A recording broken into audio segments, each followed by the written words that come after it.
we're going to be installing the Van Café Big Brake kit. So just to start off with, we've opened the box and I want to check everything's there. So we got 2 rotors, we got 2 calipers, a left and right, we got 2 sets of hubs, 2 sets of wheel bearings, got a hardware kit, and we've got our brake pads. And I opted to get the stainless steel braided hose lines. So just crack open this grease cap.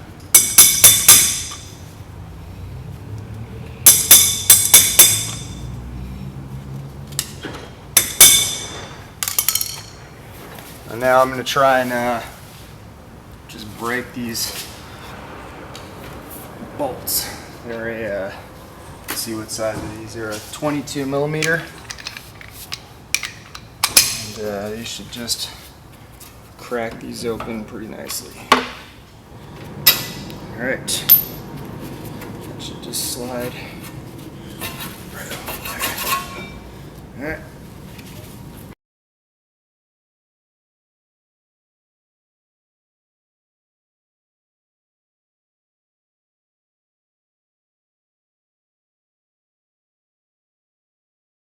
Alright, so we just removed the wheel nut. We're going to take off this washer that's right in front of the front wheel bearing.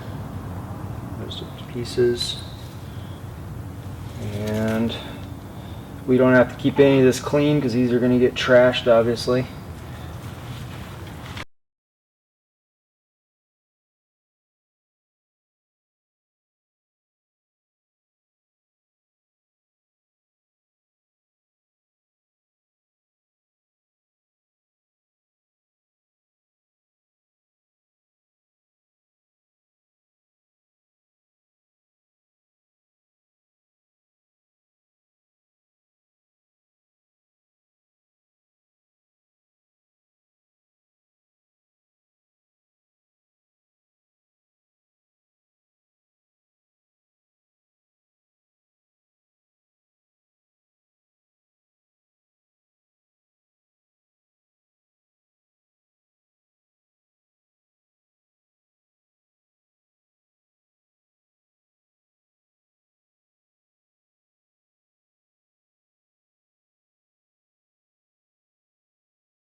So the next step is to put on the old thrust washer.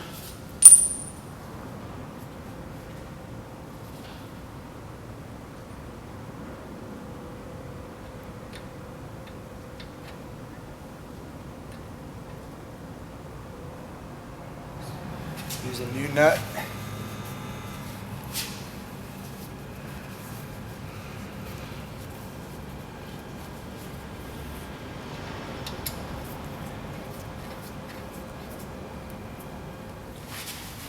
So the idea here is to get it tight enough that you can feel the wheel kind of gets a little bit, the hub gets a little bit tight, and then you just want to make sure that everything's seated on here by kind of over tightening it just a little bit. And see, it gets really tight. You almost kind of feel the bearings grabbing, which you don't want. So you just back off. Just want to back off from there until it turns freely.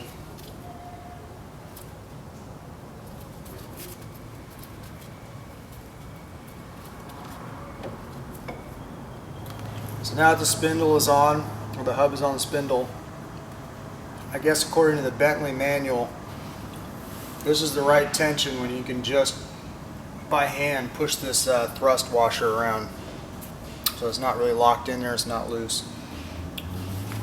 And this lock nut's got 2 indentations on there. You don't want to use too thin of a screwdriver, you want kind of a blunt edge. This will lock it in place.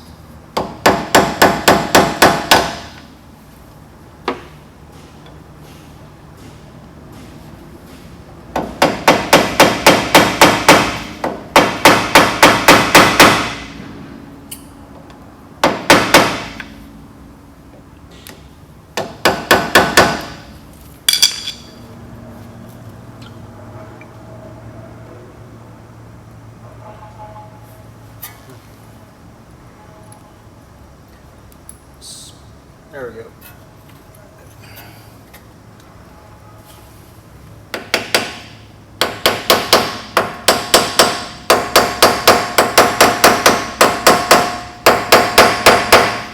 Okay, now that the hubs are on, I'm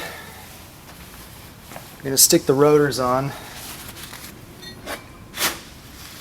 These rotors from Van Cafe have got this coating on them, and I guess it's supposed to help with the seating in the brakes for the first time, so don't worry about that. You don't have to take it off. Suppose if you wanted to, you could. I was told you could do it either way. I'm going to go ahead and leave it on. So these guys, before you start putting the calipers on, you really want to make sure that these things are seated on there.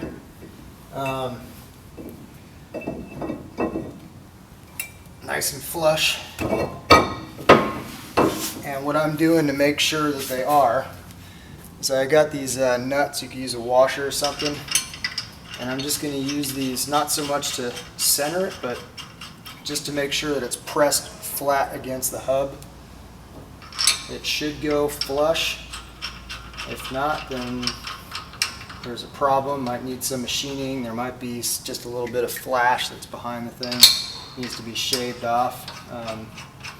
You shouldn't have to force these on there, but you can't really, at least these didn't seem to press on by hand. So, and also it's just in general a good idea. I know you're going to clean all this stuff off, but this coating would come off with brake cleaner, so you're really better off just not touching it at all if you can help it. I know I'm not doing that, but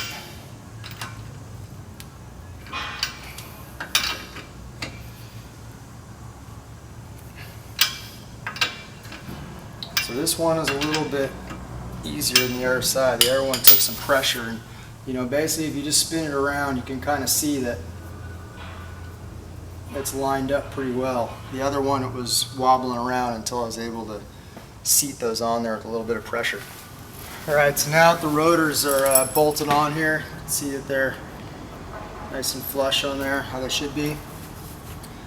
So Van Cafe gives you 2 washers, and these will basically go right there as shims if the caliper carrier touches the rotor. So first thing, the calipers do have a left and right. Mine were actually labeled incorrectly, so definitely double check. The bleeder got to go up.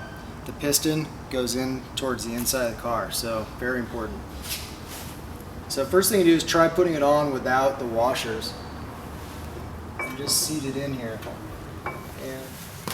Alright, so you're going to need a 14 millimeter Allen key wrench, whatever you call this. And the bolts that they give you in the kit from Van Cafe are just large enough that if you don't need the washer to shim out the caliper, you need to put the washer on anyway on this side, or the bolt will stick into the rotor. So right now I actually turned out that I don't need the washer on there, so I guess I'm a rare exception here. But if you don't use the washer and you put these bolts that they give you in the kit through all the way, they will stick into the caliper, or into the rotor. So go. All right.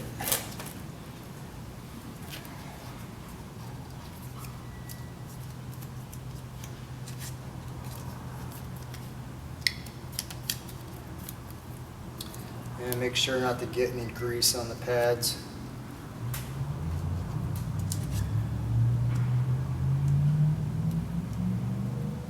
As I grease the pads.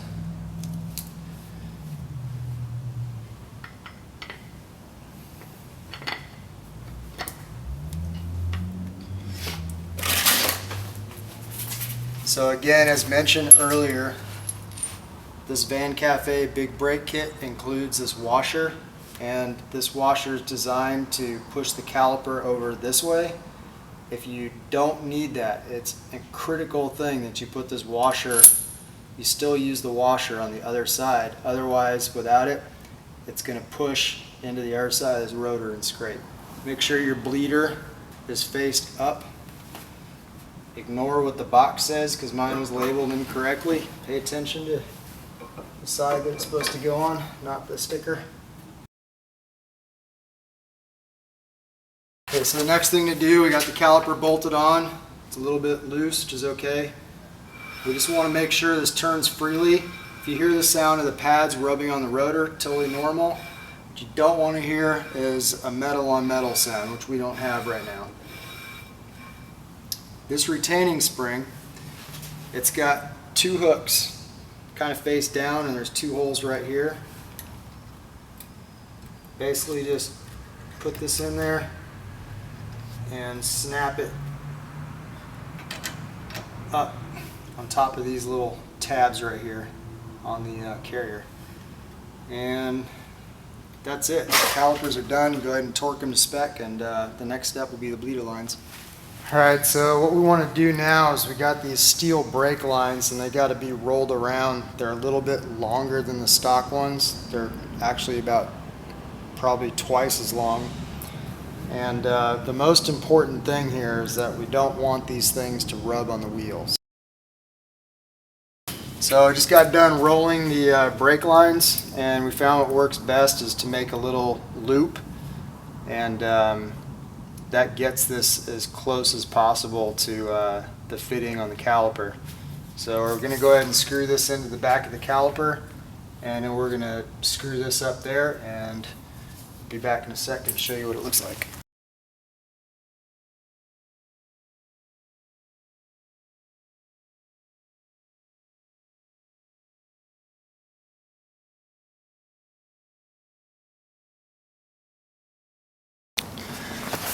Okay, so everything's attached on here. Just want to make really careful. Most important thing is that your lines do not rub on your tire, and you want about an inch of clearance between the back of the tire. I've already put them on there, and it fits really well. The other thing to watch out for is when you're lock to lock, you just got to make sure that this spring does not touch, the hose doesn't touch the spring, and I'm really close. There's just kind of a sweet spot between, you know, where it works this way lock to lock and where it works that way lock to lock. So we're pretty good. I don't know if I'm going to zip tie down the lines because it seems to be about right. We'll figure that out after I put the wheels on and play with it more. But you just want to make sure that you push these lock to lock and just look at them, you know, quite a few times. Just make sure that nothing is rubbing. That's the last thing you want to have is you know, especially when you're straight, you don't want any kind of contact in between your lines and the tire. So anyway, that's about it. We're going to bleed the brakes and put the tires on, take it for a test spin.